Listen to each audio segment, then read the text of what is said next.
من الشيطان الرجيم. بسم الله الرحمن الرحيم. الحمد لله رب العالمين، والصلاة والسلام على سيدنا محمد المبعوث رحمة للعالمين وعلى آله وأصحابه أجمعين، صلاة يرفع الله بها الهمة ويكشف بها الغمة ويئذ بذكرها الدين. اللهم إنا نسألك الخير كله عاجله وآجله ما علمنا منه وما لم نعلم، ونعوذ بك من الشر كله عاجله وآجله ما علمنا منه وما لم نعلم. ربنا آتنا في الدنيا حسنة وفي الآخرة حسنة وقنا عذاب النار. سبحان ربك رب العزة عما يصفون وسلام على المرسلين والحمد لله رب العالمين. hande ñalawmare altine sappo e tatabre lewru ramadana hijira annabi jameɗen muhammadu sallallahu alaihi wasallama diga makka yahugo madina ujunere e temeɗɗe nayi e capanɗe nayi e jeeɗiɗi yaadore be ɗiɗabre lewru tatabru miladiya dañego annabi isa ujune ɗiɗi e nogas e jeego. en ɗon nder fasirgo deftere allah teddunde, en ɗon ha surawol baqara, en timmini hisbere nayabre kenya, en puɗɗan hisbere joyabre tilka rusulu. أعوذ بالله من الشيطان الرجيم. بسم الله الرحمن الرحيم. تلك الرسل فضلنا بعضهم على بعض، منهم من كلم الله ورفع بعضهم درجات، وآتينا عيسى ابن مريم البينات وأيدناه بروح القدس، ولو شاء الله ما اقتتل الذين من بعدهم من بعد ما جاءتهم البينات، ولكن اختلفوا، فمنهم من آمن ومنهم من كفر، ولو شاء الله ما اقتتلوا ولكن الله يفعل ما يريد. أعوذ بالله من الشيطان الرجيم. تلك الرسل فضلنا بعضهم على بعض، منهم من كلم الله ورفع بعضهم درجات، وآتينا عيسى ابن مريم البينات وأيدناه بروح القدس، ولو شاء الله ما اقتتل الذين من بعدهم من بعد ما جاءتهم البينات ولكن اختلفوا، فمنهم من آمن ومنهم من كفر، ولو شاء الله ما اقتتلوا ولكن الله يفعل ما يريد. جامراوي تلك الرسل بياتون ما نلابه وبيدو نلابه فضلنا من برن بعضهم يوغا مبه على بعض دو يوغا، منهم أندر من كلم الله بالله ولواني ورفع بعضهم درجات وببو أمتني بدرجات مبه، وآتينا عيسى ابن مريم البينات nden mi hokki annabi isa bo hujjaji ko mu'jizaji, wa ayyadnahu mi sembiɗinimo bi ruhil qudusi be yonki senwe ko ruhu mo senwe. ولو شاء الله وندو جمرا وموينو ما اختلف الذين من بعدهم، الذين بين من بعدهم باو نلابدو ما اختلف دا بلوراينو ولكن اختلفوا، ولكن حقيقة اختلفوا بلوري، ومنهم تندر مقتتل، ولو شاء الله ما اقتتل الذين من بعدهم من بعد ما جاءتهم البينات، ولو شاء الله وندو جمرا وموي ما اقتتل الذين من بعدهم، الذين بين من بعدهم بمقتل دابة كباينو، ولكن حقيقة اختلفوا بلوري، فمنهم دندر من آمن نؤمن به wa minhum ɗon nder maɓɓe man kafara hufriɓe walaw sha allahu ndo jamirawo moyino maktataludaɓe kaɓayno walakin haqiqa allahu jamirawo yaf'alu oɗo huwa ma yuridu ɗum ko o muyi. ayare ɗo kayre fuɗɗi hisbere ɗo teña en timminiro benanta ayare wi'ore tilka ayatullahi natluha alayka bilhaqqi wa innaka la min almursalin. ayaje ɗe en jangi en fassiri keña ɗo jamirawo wiɗe fuumaje oɗo jangana ɗe annabijo be ummatore muɗum dow gonga ka fewre waranta ɗum ko seko waranta ɗum ha marɓe hakkilo. nden jamirawo se wi wa innaka la min almursalina, an ɗo aɗon nder nulaɓe. to ɗo do sembiɗinki martaba mako ko annabijo sallllahu alayhi wa sallama, nden bo be ta'anisu mako ngam surol may ayingol jippi ha madina, nden bo ngel jippi wakkati sulhu hudaybiya. jamirawo se waddani mo qissa ɗaluta, nden bo ngol jippi caka kaɓe. jamirawo se waddani mo qissa ɗaluta be jaluta no waadi be nanta annabo en maɓɓe. nden jamirawo wimo qissaje ɗo pat waddani ɗe annabijo ngam annabijo jangina ɗe ummatore muɗum. annabijo bo o anda fa wallahi oɗo nder nulaɓe allah. se jamirawo daray ha ɗoɗɗon se o wi tilka rusulu faddalna ba'dahum ala ba'd. jamirawo ɗo wolwana mumini en fu waɗɗo, oɗo wolwana ummatore annabijo fu, o wi ɓeya ton nulaɓe. tilka ngol ha nokkure ɗo ngol ɗo hooso diga fuɗɗode surowol bakara ha warugo ha nokkure man, kala inde annabojo garɗo ha ɗoɗɗon fu ngol ɗo hoosa kala inde annabojo mo wari ha annabijo sallllahu alayhi wa sallama fu. kanjum waɗi jomirawo wollir ɗum tilka, ɓeya ton ɗo nulaɓe faddalna ba'dahum ala ba'd. jomirawo wi ɓe fuu maɓɓe ayi arrusulu ɗum nulaɓe allah on, nden bo allah ɓurni yoga maɓɓe dow yoga. ɓurnugo yoga dow yoga haɗɗo mana woɓɓe ɓuri woɓɓe, modi ɓe seehi dow komguli feere feere, nden komguli maɓɓe fuu bo ɓe hujjiɗi mana ɓe tumniɗi ha nabijo sallllahu alayhi wa sallam. woɓɓe ɓe mbi dagay goɗɗo ɓurna annabojo dow annabojo, woɓɓe bo wi aa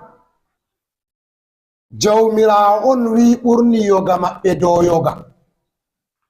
to wiɓe dagay goɗɗo ɓurna dow annabojo dow annabojo, ɓe hujjiri be nanta hadiseji annabijo sallllahu alih w sallam ɗiɗi. wakkati annabijo wolli haala annabi yunusu o wi la tufaddiluni ala yunus amni matta, ta ɓe ɓurna mo dow annabi yunusu ɓi matta. annabi yunusu nder ashurinko en o waɗi bo ha wuro wi'etengo mawsil ko musal ha leddi iraqi jotta ɗo. nden anko annabi yunus oɗon nder ɓe allah leli diga derkejo, o derkejo allah leli mo. nden nda qissa mako anko on woldi be jomirawo ha nder reedi ɗungo nder ñiɓe jemma, o wi la ilaha illa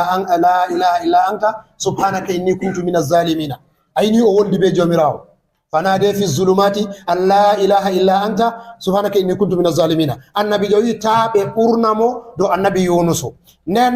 wodi hadisol feere bo ngol wari ngol ɗo wiya annabi sallllahu alih w sallam ɗo wiya ta ɓe ɓurnamo dow annabi musa, la tufaddiluni ala musa. to ɗo wiɓe dagayi ɗum ɓurna annabojo dow annabijo, hadiseji ɗiɗi ɗo ɓe tuugi. amma siyaku ayaje ɗo ɓe wari ɗe ɗo wangitina ɓural annabo en woɓɓe feere dow annabo en woɓɓe feere. kanjum waɗi jomirawo wi tilka rusulu faddalna ba'dahum ala ba'd. ɓeɗo ɗo ɗum nulaɓe on, ko ɓeɗo ɗo nulaɓe, ko ɓeya tommaɗa nulaɓe ɗo allah ɓurni yoga maɓɓe dow yoga. nden jomirawo de'ita e haɗɗo nde o wi ɓurni yoga maɓɓe dow yoga, so o wi minhum man kallama llahu, ɗon nder maɓɓe mo allah wolwani. to ayi modi ɓe nasaru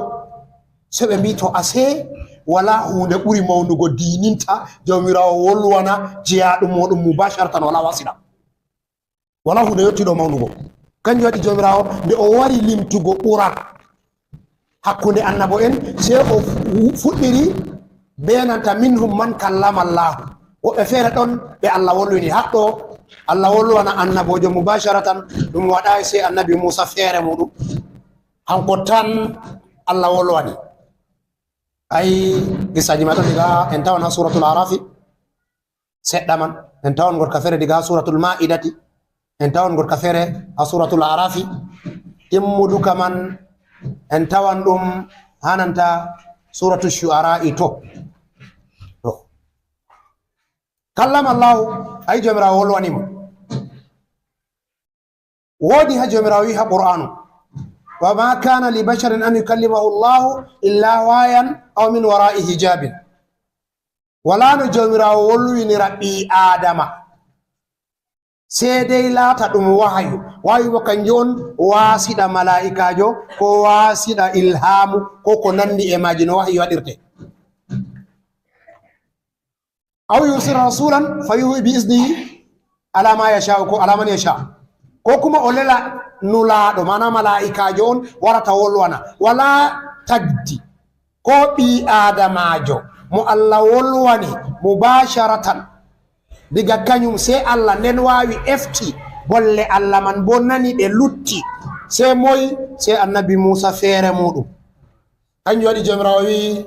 wa kallama Allahu Musa takliman o wolwani annabi Musa wolwinki to haɗɗo ɓe tindini non wolde jomirawo woni mana no nde famorte wala no nde famorte sai dedei bolwanaɓe nde tan andata haqiqa mare no nde woni amma fillama ha israilinkoje ko ɓe mbi hanko annabi Musa nde ɓe ƴamimo o kalimullahi o woldan be Allah noy wolde Allah wa'i o wi saatugo wolde man ɓuri bana to ɓe kawti diggali ujunere wakkatiyel gotel en ɗo andi riggango woto hango yaali fu ngoɗo waɗa bononda ɗuɗɗum amma o wi ɓe hawta diggali man bana ujunere sei laata ɗum riggango woto banni o nanata saatugo maago nden o wi welugo maare bo saali tindinore ɗon bo o tindini belɗum o wi ɓe hawta hunde welde nde ɓuri welugo ha duniyar ɗo fuu ɓe hawta belɗumji man nde ujunere banni wa'i wolde jomirawo mana nda kultorol nda welugo ɗi pat maji ɗi ɗo jillidiri hanko annabi Musa ni o nanirta wolde Allah to haɗo jomirawo nde wari limtugo ɓurdal hakkunde annabo en sei o wolwani annabi Musa hanko on o arti mana wato wolde jawmirawo mana sila hakkunde jeyaɗo muɗum be Allah je wala wasiɗa kanjum ɗum ɓuri mawnugo o wi minhum man kallama Allahu wa rafa'a ba'dahum darajat nden haɗiɗaɓol so o wi wa rafa'a ba'dahum darajat moggal modiɓe tafsiru fuu ɓe fotti haɗɗo ɗum annabi jo meɗen Muhammadu sallallahu alaihi wa sallam sappa ha nokkure ɗo wa rafa'a ba'dahum darajat woɓɓe kam o ɓamti darajaji maɓɓe nayi o wi faddalna ba'dahum ala ba'din to hawti jumla annabo en pat jomirawo ɓurni yoga maɓɓe dow yoga jomirawo ɓurni yoga maɓɓe dow yoga amma sei o wi watena musa minde man kalama law wa rafa'a ba'dahum darajat dow yogaji man woodi goɗɗo kam o ɓurnimo ha darajaji wa rafa'a ba'dahum darajat kañum woni ɓe tafsiru fu fottini moy on sappa haɗɗo hankon annabi jo meɗen Muhammadu sallallahu alaihi wa sallam to noyi ayare may nde oftirto nde famorte be hadiseji biɗi annabi jo wi taɓe ɓurnamo dow annabi Musa taɓe ɓurnamo dow annabi Haruna sei en laara moɗi ɓe tafsiru woɓɓe sei ɓe jeeyi ɓe mbi a annabijo sallallahu alaihi wa sallam o wi ɓe wolde ɗo ta ɓe ɓurnamo do annabi Yunusu be annabi Haruna fu wakkatiyel aranneku annabaku mako ko nden annabaku fuɗɗi jippugo ha mako o ɗo waɗa ɗum dow tawadu be o andi annabaku mako pat amma o ɓuri ɓe amma o ɗo waɗana ɓe tawadu on je ladabu o waɗanta jomirawo kanjum waɗi ɓawo ɗon ayi nde o eggi Makka o warti Madina o meeɗi oɗo jooɗi hadisol may ngol sahingol ngol wari sahihul Buhari sahabo en ɗo jooɗi oɗon nder suudu maako ɓe ɗon ha danki ɓeɗon gewta nde ɓeɗon gewta se goto wi'ata kay annabi ibrahima dey kalilullahi o beldiɗɗa o Allah wala ko yettima nder annabo en goto bo sewi kay nda annabi Musa kalimullahi mo Allah wolwanta ɓurayna se goto bo wi aa nda annabi Isa mo laati ruhullahi ɗum ruhu jomirawo on hay hanko ɓuri goto wi aa on ɗon gaɗa jokkirgol mere nda annabi adama kalifatullahi o kalifa Allah on hanko fuɗɗi ɓiɓɓe adama man sam hanko ɓurdi annabi jo ɗon no nder se o wurti nde o wurti se o wi ko on mbi ha dow annabi adama ha annabi ibrahima o kalilullahi non ɗum gonga annabi adama khalilullahi annabi jo se gonɗini ɓe dow ko ɓe wiman ɗo non ngam o yiɗi o wanginaɓe martaba makko on se o gonɗini ɓe annabi adama o laati o khalil annabi ibrahima o laati o khalilullahi ɗo to anani ɓe mbima kullatu beldiku kanjum on yidde nde tikkere wala ɓawo muɗum to a arti a yerdi goɗɗo to a tikkantamo woɓɓe bo ɓe fassiri kullatu no woni annabi ibrahima o khalilullahi ɗo bi ma'ana ay goɗɗo mo ruɗɗitintako ɗaɓɓirre muɗum to ni hanko on wari o wi o yiɗi to o hokketeɗo tan o ruɗɗititake to kullatu eftan manaji may ɗiɗi fu to a laari qissaji annabi ibrahima no waliri se a tawa hanko no woni ha jomirawo kala ko o wi Allah wannamo fu Allah ɗo wannamo ko o wi Allah hokka mo fu Allah ɗo hokka mo nen annabi Musa hanko bo nde se o wi wama qultum fi Isa kalimullahi fa huwa haqqun innahu kalimullah ko on wi hado annabi Isa o bollidiɗawo Allah ɗo annabi Musa o bollidiɗawo Allah ɗo non o bollidiɗawo Allah gonga ay kalimu bo en bolli haala muɗum nden wama qultum fi Isa ruhullahi fa huwa haqqun ko on mbi do annabi Isa ko o ruhullahi mana o ruhu on diga ha Allah ruhullahi na way a ɗo fassira do hanko ɗo oɗo mari ruhaniya gotka feere ba ruhu ruhaniya je jomirawo hokkata ɓiɓɓe adama fuu ɗo foti ha muɗum amma hanko o heɓi ɗum diga ha Allah mubasharatan mana o dañama diga dada tan wala baba o dañama ɗume diga dada tan wala baba se o laati ruhu jomirawo man on wari ha maako mana ruhu ɗum kala ɓiɓɓe adama fu mari ɗo a hanko je mako se laati feere je mako wari wala haaje dada be baba wari yotti ha mako wala haaje baba se wari yotti ha mako nasti ha dada mako tan to se o laati ko ruhullahi haɗɗo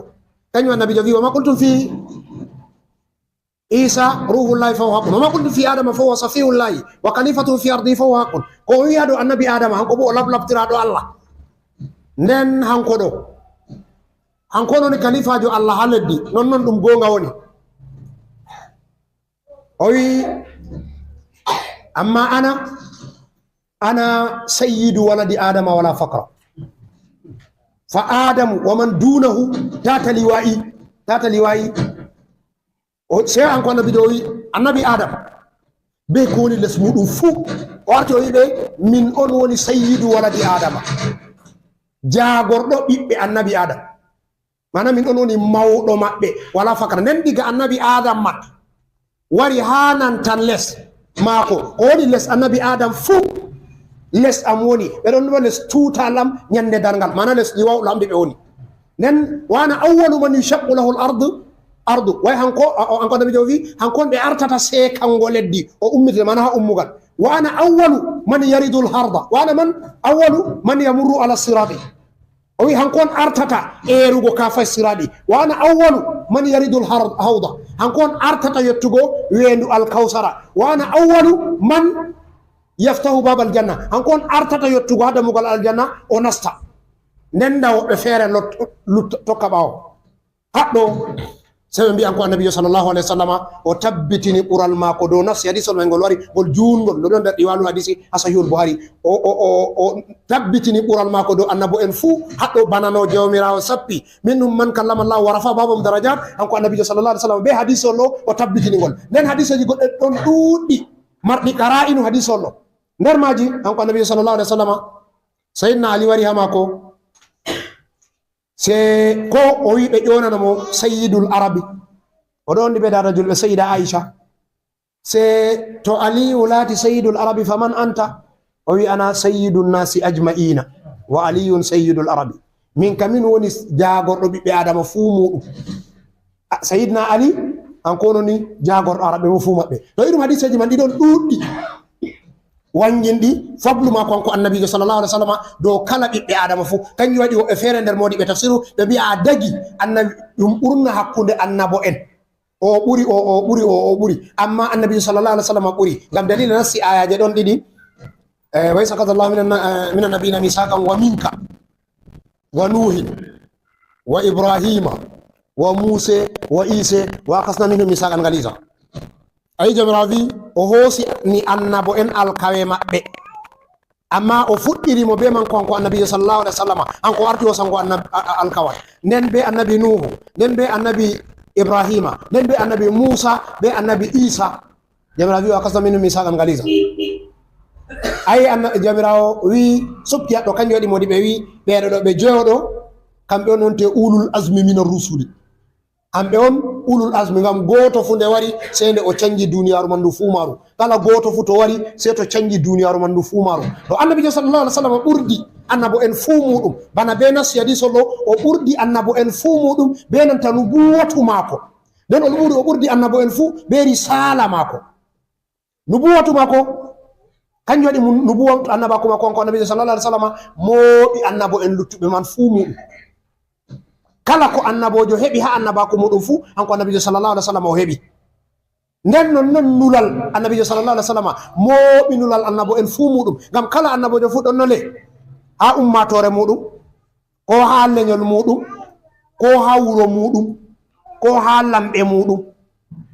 amma annabijo sallallahu alaihi wasallam jomirawo wi wama arsalnaka illa kafatan linnasi bashiran wa nadira allah leli mo hakko wi'ete nasu fu kanjum waɗi modi ɓe subti kujeji joyi ɓe wi annabijo sallallahu alaihi wasallam ɓurdiri be maji hales ayalen ɗo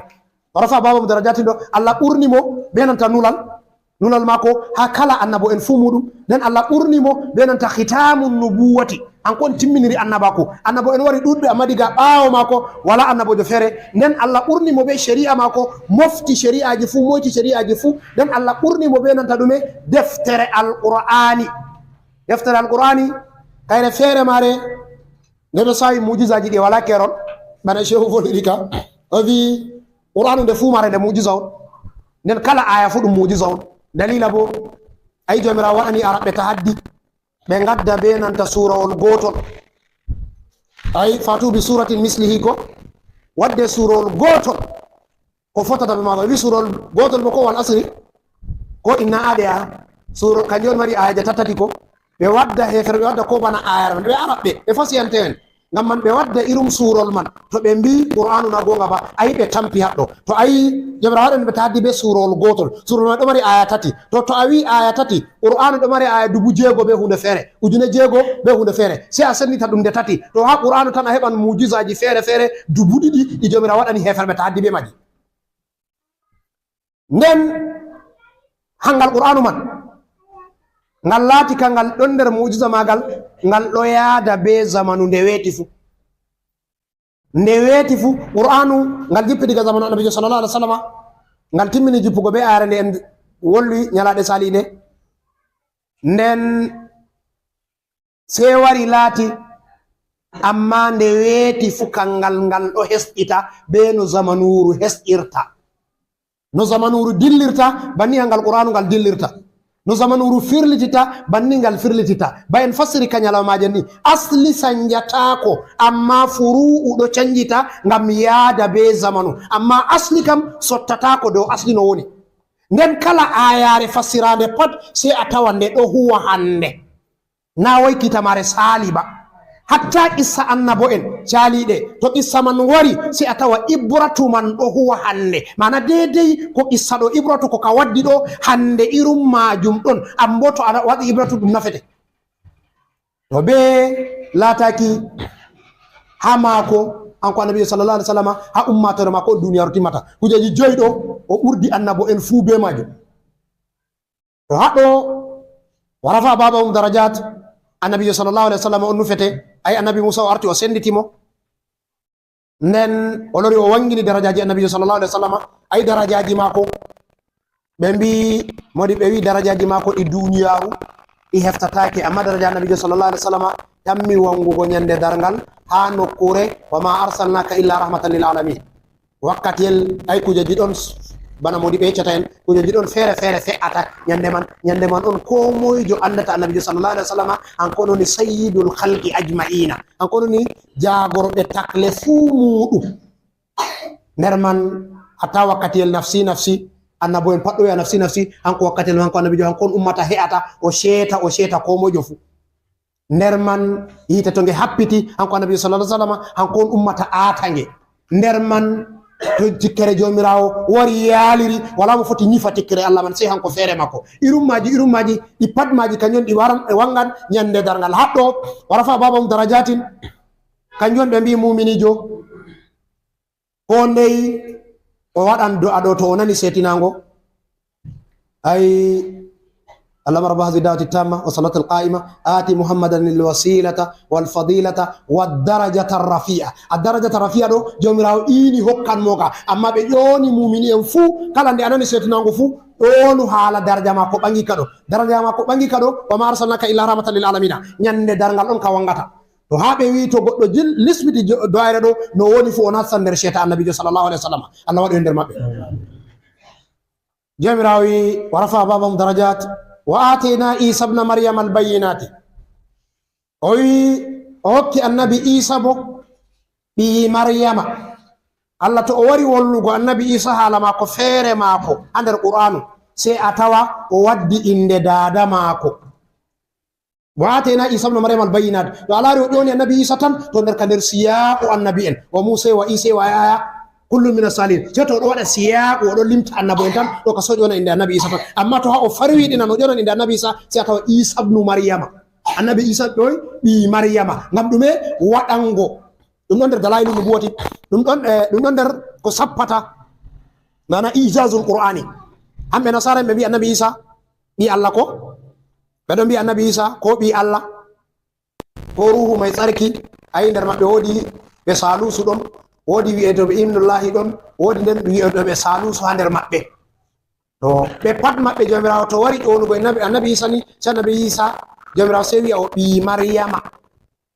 annabi Isa ɓi moy ɓi maryama ngam riwa wi'ago maɓɓe ɓi Allah ɗo wa atena Isa ibn maryama al bayinat jomirawo wi o hokki annabi Isa hujjaji ko mu'jizaji kanjum o hokkimo deftere linjila kanjon sawi hujjaji mako annabako mako be sharia mako nden o hokkimo mu'jizaji yerum yeditinki mayɓe be nyawdugo daydaɓe be mbumdam be daydaɓe be nanta saɗawore kanjon nyaw baras nyawji ɗi nyawdatake ha zamanu mako anko annabi Isa Allah hokkimo oɗo nyawda ɗi nder mu'jiza mako be hujjaji mako وآتينا عيسى ابن مريم البينات nden jomirawi o ayyadnahu bi ruhil qudus jomirawi o sembiɗinimo be nanta ruhu mo senwe ruhul qudusi modi ɓe tafsir fu fottini ɗum jibrila nufete haɗo nden ruhu hosama diga ko wi'ete ruhu mana asdu khilqa jawmirawo je o tagi o foni takle fu hamaje kala tagdi fu ɗo mari ruhu muɗum amma wodi ruhuji ɗon sheniɗi kanjum woni malaika en ngam hamɓe geddal fa'antakoɓe mana ɓe fa'antako geddal hamɓe ɓe tagirama dow senwe kanjum waɗi jomirawo seeɗo wi'a ɓe ruhul qudusi malaika jibril on nufete haɗɗo ngam dalila ayaje goɗɗo feere ɗon sappa qul nazalahu ruhul qudusi bil haqqi ay jibrila on waddanta annabijo nulal jomirawo se wi ruhul qudusi on waddata nden fillama hunduko annabijo sallallahu alaihi wasallam wakkati o wi Hasan ibn Sabitin qul wa ruhul qudusi ma'aka wolu ɓe ɗon dilla fatu makkata o wi Hasan ibn Sabit waɗa kasidaje gimi huɗa heferɓe makka Hasan ibn Sabit waɗi ba jusi so wi mo wi'u aɗo wondi ɓe nanta ruhul qudusi mana aɗo wondi ɓe malaika jibrila to haɗɗo jomirawi wayyatnahu bi ruhil qudus o sembiɗirni annabi isa be ruhul qudusi annabi isa hayata fuu yadan be nanta malaika jibrila mana ɗo wondi be makko ngam ɗume waɗi jomirawo waɗinimo tahliya ɗo wolloni kaɗo ɗo banni ngam ɗume yahudu en ɗo yawi annabi isa ɓe nuɗɗinaymo ayi yahudu en kamɓe on tokkiɓe annabi musa ko zurriya annabi yaquba nder maɓɓe bo wiyeteɓe yahudu tokkiɓe annabi musa kamɓe on wiyeteɓe yahudu nde Allah leli annabi isa ha maɓɓe ɓawo annabo en ɗuɗɓe sei ɓe yawi annabi isa ɓe wala lara ɗum ba annabojo ma kañum jomirawo sei wi wa atayna isa ibna maryama al bayyinati wa ayyadnahu bi ruhil qudus jomirawo wi o sembiɗinimo ɓe nanta ruhul qudus kanjum malaika jibrila walaw sha allahu maktatala alladhina min ba'dihim walaw sha allahu wonɗo jomirawo muyino alladhina min ba'dihim warɓe ɓawo maɓɓe ɗo maktatala da ɓe kaɓayno to haɗɗo ayare ɗo nde wari ko jusɗu nder ayare ɗo wari ɗo holla en ko fe'ata ɓawo kala annabojo fu waddi annabaku muɗum annabojo to waddi annabaku mako ɓawo timmini annabaku mako ɓawo zamanuru seɗɗa se a tawa yimɓe mako ɗo haɓa hakkunde maɓɓe ɓe non haɓotoɓe ɗo kanjum ɓe are ɗo wi fa minhum man amana wa minhum man kafar ɓe ɗiɗi ɗo woɓɓe nder modiɓe tafsiru ni ɓe yeyri walaw sha allahu waqtara alladhina min qablihim walakin ikhtalafu haqiqa ɓe luuri annabojo to wari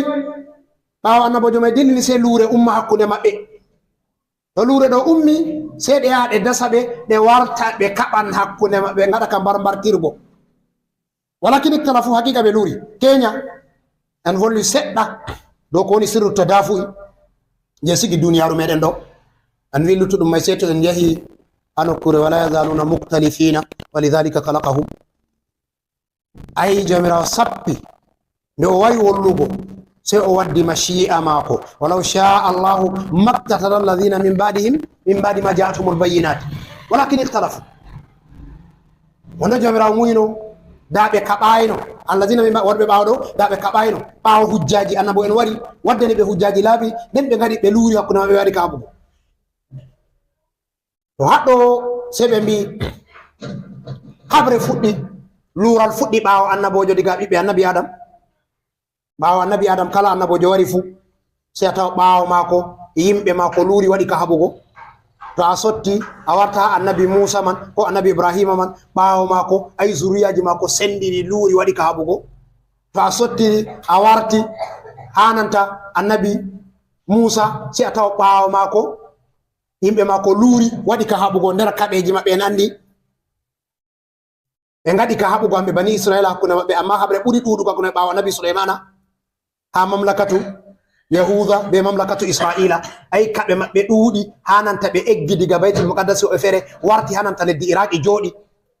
hano kure babila ɗo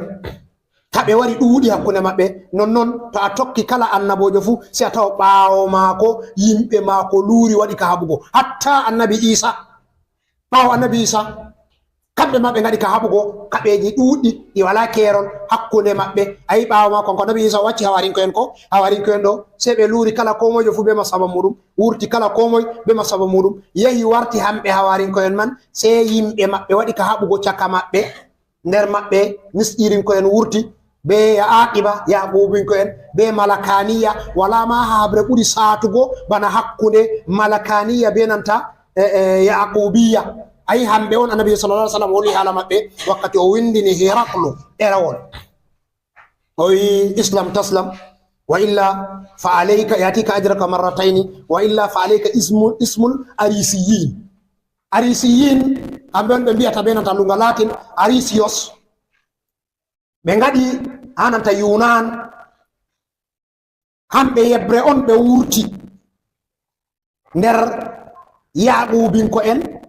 ɓe kawti be woɓɓe nder malakaninko en ɓe ngaɗi ka haɓugo haɓe ɗuuɗɓe nder man arisinko en ɗo kombi ɓe waɗi kam halkugo ummatoje ɗuɗɗe kanjum waɗi zunubo maɓɓe ɓuri teddugo woɓɓe bo wi a arisinko en ɗo hamɓe on muwahhidina nder masihinko en ɓe ngaɗi duuɓi 250 hedde ko annabijo sallallahu alaihi wasallam wara ɓe ngaɗi to ɓe laati hamɓe arisinko en ɗo ɓe fuu maɓɓe ne ɓe muwahhidina on se malakanin ko en mbari ɓe pat ɓe luttay ko goto nder maɓɓe. Kanjum waɗi annabijo wi to Hiraklu tubay nden ka zunuba ari sinko en fuu o ronda ɗum. To ɗo ay kaɓe gaɗoji hakkunde maɓɓe, nden ɓawo annabijo sallallahu alaihi wasallam ɓe seeday ɓe ɗo haɓa, amma hande nder kaɓe man woni hurubu salibiya ɗo woni. Nden ɓawo ɗoɗɗon wala habre maɓɓe satunde ɓuri duuɓi 500 ko saali, kanjum on habre hakkunde catholique be nanta Luther al-Germani. Luther Germani hanko nder masihinko en, amma o yerday annabi Isa ɗum ɓi Allah on. Catholique bo hamɓe bo ɓe ɗo senditi geɓe ɗiɗi, woɓɓe maɓɓe ɗo wi'a annabi Isa ɗum ɓi Allah on, woɓɓe bo ɗo mbi'a aa annabi Isa ɗum ruhu Allah on, ɗum salusu. Woɓɓe feere ɗo nuɗɗi nder maɓɓe salusu, hamɓe on watta niɗo toɓɓe tati, mana salusu baba be dada be ɓiɗɗo, kanjum on ɓe nufata. Baba ma jawmirawo Allah reenu en wal iyazu billahi, nden dada bo Maryamu, nden ɓiɗɗo bo annabi Isa, kanjum ɓe sappata ɗo, ɓe sappa ɗo, ɓe sappa ɗo ɗo, hamɓe on salusu ɓe ngoni. To hamɓe Luther Germani se wurti ha Germany jotta ɗo, waɗi ka habdugo be catholique, kanjum canji démographia be nanta géographie leddi Turai fuu muɗum, ngam kaɓe maɓɓe ummini o watta bana duuɓi 200 ɓe ɗo haɓa. Nder man on lamɓe feere feere wangi, nder man on masabaji feere feere, kanjum waɗi ɓe senditi ɓe wartiri pourcentage ɗon. Woɓɓe feere wangiti geɓe feere feere, nder maɓɓe pat bo ɓe ɗo haɓa hakkunde ɗume, hakkunde nuɗɗinɓe be ɓe nuɗɗinayi, hakkunde wiɓe ɓeɗo ɗo ɓe julɓe, ɓeɗo ɗo bo wiɓe ɓe heferɓe, hokma julɓe ɗo laara ɓeɗo ɗo ɓe heferɓe, ɓe bo ɓe ɗo laara ɓeɗo ɗo ɓe heferɓe. Kanjum on waɗi ɓe ngaɗi ka haɓugo hakkunde maɓɓe. Kanjum waɗi jomirawo wi walaw sha Allahu maktatala alladhina min ba'di ma ja'ahumul bayna walakin ikhtalafu walaw sha Allahu maktatalu illa wa minhum man amana wa minhum man kafara, wa minhum ɗon nder maɓɓe man amana nuɗɗinɓe, wa minhum ɗon nder maɓɓe man kafara kufriɓe. Jomirawo wi walaw sha Allahu maktatalu. Jomirawo nori lorni haala mashi'ago, o wi wonɗo jomirawo muyino da ɓe kaɓayino ɓe waɗi ka mbartirgo aɗo. Ɓe mbi ɗon nder dalailun nubuwati annabi jomen Muhammadu sallallahu alaihi wasallam hajjatul wada'i, wakkati o jaɓɓita ummatore mako, o wi la tarji'u min ba'di kuffaran yadriku babukum riqaba ba'd. Ta on waylita ɓawo on warta on heferɓe, yoga moɗon waɗa ka fe'ugo dande yoga. Ayi ɗum dalailun nubuwati on. Hanko annabi joɗo andi ko war fe'ata nder ummatore mako, o tammi warugo. Isaji ɗon ɗuɗɗum tabitinoji ɗiɗo ɗo, amma ko en sappata ko ummatoje caaliɗe hisay, wala no ummatore annabijo sallallahu alaihi wasallam hisa, ngam en wi annabijo sallallahu alaihi wasallam hankon mooɓi nolalji man be annabakuji may fuu be risala man hankon hawti. Kanjum kala ko fe'ino ummatoje caaliɗe may pat dole fe'an ha maɓɓe, bana no annabojo fu to sottiri ɓe lurata banni ɗum fe'i ha annabijo sallallahu alaihi wasallam ɓawo mako. Haɗɗo modi ɓe wi lural artugal fe'ugol ɓawo annabijo sallallahu alaihi wasallam, kanjon hurubu ridda, kaɓe bi ɓe irtoɗɗi ɓawo annabijo sallallahu alaihi wasallam. Ayi annabijo arti sappino, wama muhammadun illa rasul, jomirawo arti sappino. En tawan ka alu imrana to, wama muhammadun illa rasul qad khalat min qablihi rusul afa in mata aw qutila inqalabtum ala aqabikum faman yanqalib ala aqibayhi falan yadurra allaha shay'a wa sayajzi allahu shakirin. Hanko annabijo muhammadu o laataki koyna o annabojo on, ko o nulaɗo on. Nulaɓe ɗuɗɓe salino, katto o mbarama, ko o maayi, ko o mbarama, se on acca dina moɗon, on waylita daga to ɓabbe moɗon. Waman yanqalib ala aqibayhi falan yadurra allaha shay'a. O goɗɗo wayliti o acci dina Allah, o ruɗɗiti, o torata ko Allah ko ɗume. walakin Allah yafalu, walakin Allah wala sha Allah wa sayajzillahu shakirin. Jomirawo o wardan yettoɓama. Annabijo jomirawo arti sappika, kanjum waɗi nder dalailun nubuwati annabijo o waggini ɓe ha ɓe waylita ɓe warta ɓawo mako heferɓe, yadribu babum riqaba babin. Ko arti fe'ugo ɓawo mako ni anko annabijo sallallahu alaihi wasallam o acci duniyaru be nyalɗe o be lebbi, araɓe pat wi irtoɗi sey yimɓe Makka be Madina ɓe ɗa'ifa tan hamɓe tan lutti e mboliɗi saman balaɗe caliɗe nden ɓaawɗo ɗon hawarijinko en hamɓe o sey ɓe wangi diga zamanu Seydina Usmanu ɓe laati hamɓe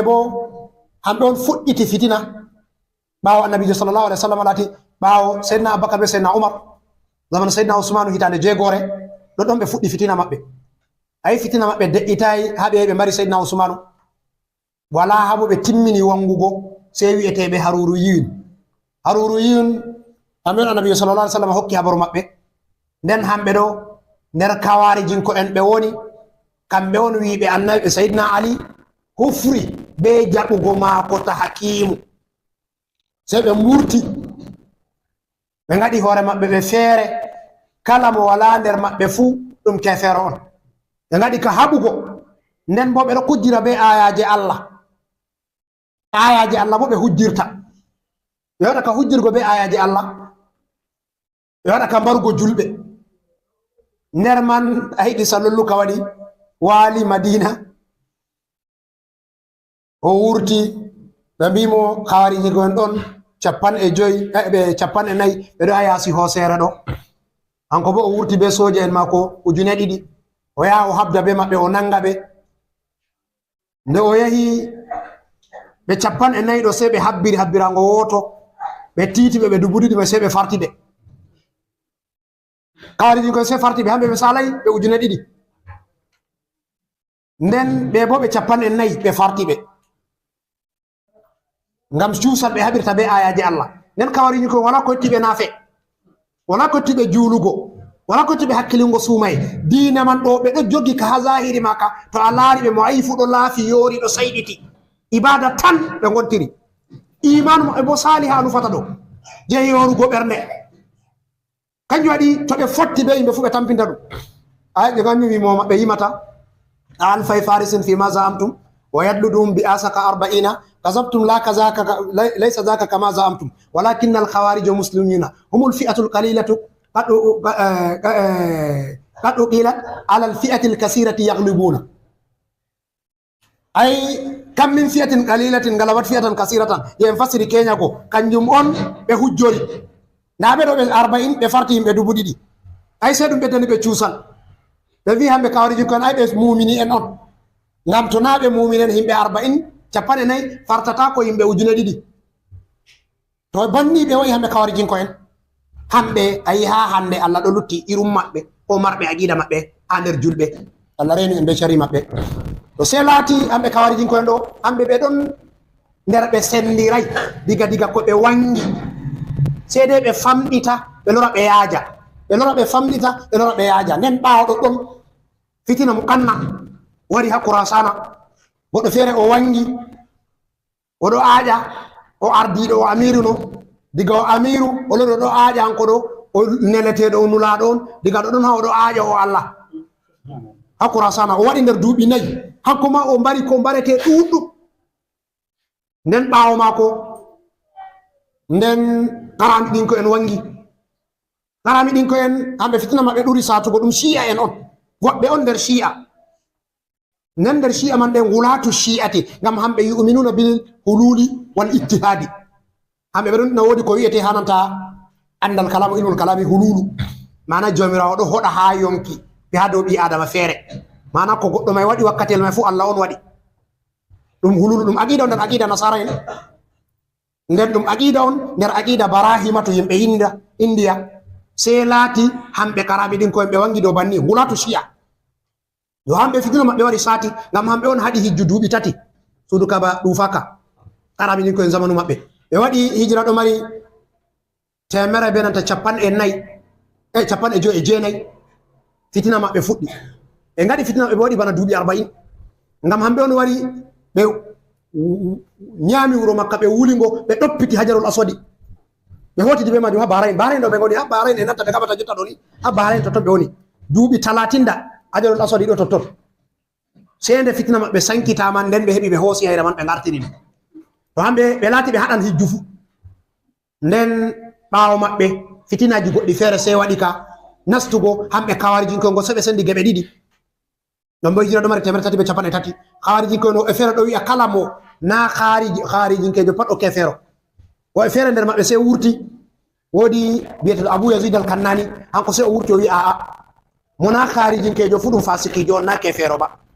ɗo dow ɗo kamɓe ma waɗi bana duuɓi 9 ɓe ɗo haɓa ha Qirawaan ha leddi Tunus jotta ɗo nden ɓaawɗo ɗon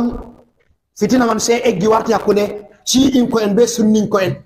hamɓe bo ɓe kaɓi o watta mana duuɓi 9 ɓeɗo kaɓa hakkunde maɓɓe nden habre may eggi warti ha mashabaji shafinko en ɓe nanta hambalinko en hanafinko en hamɓe bo ɓe gaɗi ka haɓugo ha yehi yotti ɓeɗo mbartira ɓe haɓi habre maɓɓe lollunde ha Baghdad nde hoosi zamanuru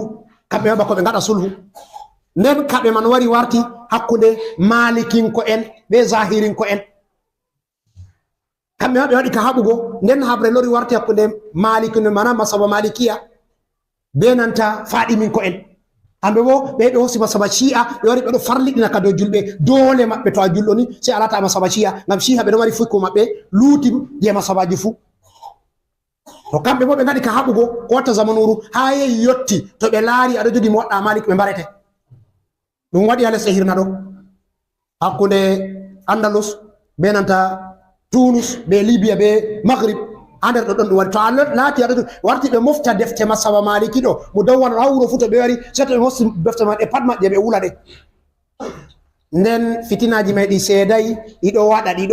waɗa kala zamanuru fi be nonde no ɗi hosarta be surani ɗi hosirta be manhaja ɗi hosata ha waddi hande ngam jamirawo wi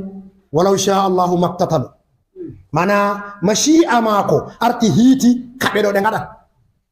kala ɓaawo annabuji fu to dilli dole yimɓe maako lura ɓe gaɗa ka haɓugo dow mashi'a jomirawo haɗɗo fasiroɓe sawi mashi'a haɗɗo mashi'a takwinin la mashi'a ridan wa qabulin ko mashi'atu ijadin wa takwinin la mashi'ati ridan wa qabulin mashi'a jomiraɗo walaw sha Allahu ɗo mashi'a je wodingo ɗum en fasiri hala mum balaɗe sali to mashi'a jomirawo on wodinta hunde diga nde wala nden laatina nde mana jomirawo on arti tagi nde waɗan nden ɗume on bo o waɗen nde ngam hikima maako to nde haɗo mashi'a wari bo dow kalimaji teddiɗo ɗo kañum jomirawo sey timmini ayare man o wi walakinna Allaha yaf'alu ma yurid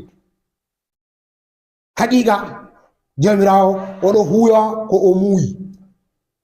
to haɗɗo iktitalu ɗum fe'ata hakkunde ɓiɓɓe adama ɓaawo annabo en ɗum waɗi dow mashi'a jawmirawo to en waɗi ɗum waɗi dow mashi'a jawmirawo ngam hikima maako Allah